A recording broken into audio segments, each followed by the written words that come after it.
Even in the very dawn of video games, there was a sword of legend. A sword, the very mention of which would bring beads of sweat dripping down the faces of nerds everywhere. The Katana, a righteous blade, the forging of which has always been a closely guarded secret, and the wielding of which has always been restricted to the masters of the craft. And now you can own your very own fabulous katana sword for only one easy payment of $4.99. That's right, Bob. This is a fantastic offer. You get this amazingly sharp katana, not available in stores. The subtle lacquering on the handle is phenomenal. I've never seen this level of detail in a sword before. That's great to hear, Steve. Sometimes the lacquer really lets you down in the end zone, and it makes this so much more of a good deal. And that's not all you get in this amazing one-time offer. We've got a Micro-Uzi. That's right, a machine pistol patterned off the iconic Uzi submachine gun, but small enough for an 8-year-old, which you get for free. That's right, for free, just for getting this pack. I'll say it again, this deal is not available in stores. That's right, and if you call in the next 20 minutes, we'll also throw in a live Japanese human being named Jiro. He is an ex-member of the Yakuza and apparently here in the United States to find a member of his family. He's real passionate about his son, Steve. That's right, Bob, for only $4.99, you can own your own part of Japanese history as well as your own authentic live Japanese person. Wow, that sounds like a good deal, doesn't it? Well, I was a little bit skeptical about this pack like a week ago. I mean, we've had katanas in video games like forever. Just seems like the thing to put in your game to seem cool. Well, gosh darn it, the katana in this pack is cool. It's really powerful. 450 damage charge, and 70 with just a flick of the wrist. The follow-up time on strikes is really fast too, and the DPS on this thing has gotta be massive. It's pretty damn concealable, its reach is great, plus Jiro key eyes every time he swings it.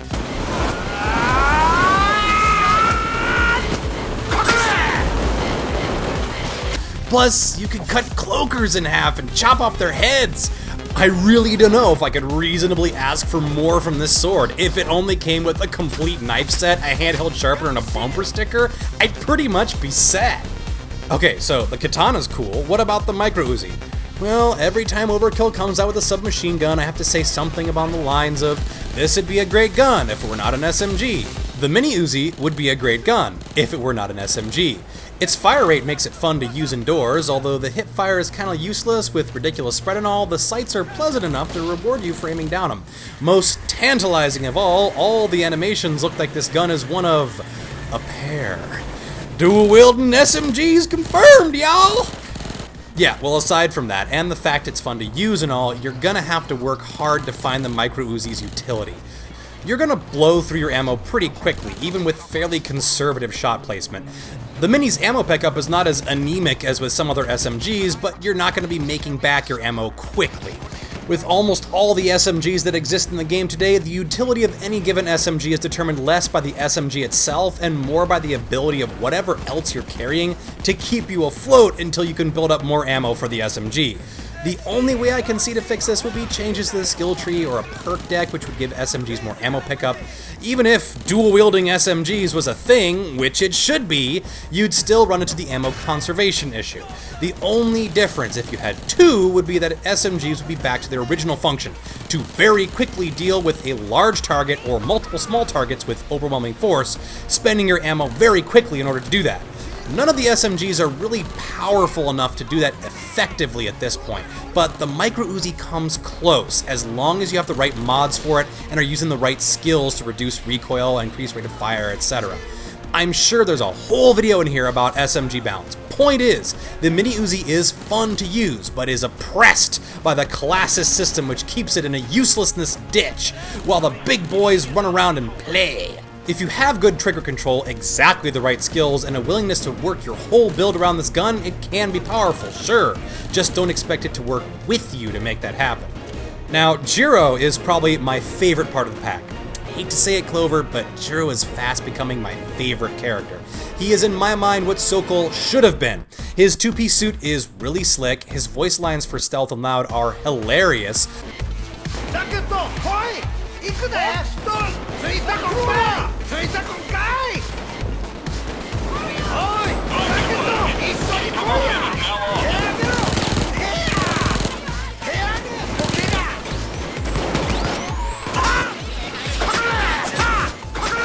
fun to listen to and actually in Japanese, rather than just English with a Japanese accent. You might recognize his voice actor, Togo Igawa, from Thomas the Tank Engine, or the dark BBC crime drama Wire in the Blood, or maybe from Shogun 2 Total War, he was the narrator, or Crisis Warhead, or Memoirs of a Geisha, or The Last Samurai. Yeah, this guy's pretty recognizable. No matter what age you are, you've probably seen or heard him somewhere. Jiro's backstory also begs the question, is there going to be a heist or some sort of story building associated with this character? I, for one, would love to see more heists which are directly about a character. Hoxton had at least 2 directly about him, and 2 more which were supposed to set up, or at least lead to those 2 heists. I think it would do wonders for the characterization of the heisters to have more heists which tie into their backstories. With such a directly actionable cliffhanger narrative introduced in the trailer, there has got to be some story progression in the future with Jiro and the search for Kento, and let me tell you, I'm really looking forward to it. The Yakuza perk deck is interesting, dovetailing well, if not completely designed, for Berserker from the Enforcer skill tree. Basically, you're trying to get your health into a Goldilocks zone, and when you get it below 25% or 50% when you have the deck maxed out, you get 60% faster armor recovery rate and plus 10% movement speed, plus the damage increasing effects of Berserker. Once you're there, you don't get any health regeneration from things like Hostage Taker or Friendly Gambler pickups, but you wouldn't want them anyways at that point, right? This deck creates a fast, melee-friendly glass cannon, and I like it. Not only is it arguably the first perk deck to be armor-focused right out of the gate, it creates a dangerous but high-performance playstyle, what with intentionally trying to half-kill yourself so you can kill faster. It's pretty cool. So, aside from the Mini-Uzi being handicapped just for what it is, I can't say anything bad about this DLC. The price is pretty much right, at least for Payday 2 DLC standards. The Katana brings melee back in style, the Mini-Uzi is a fun little bullet hose, and Jiro is interesting, fairly deep, and really fun to play as. This DLC hits all the right notes, and I would recommend it at the low, low price of $4.99.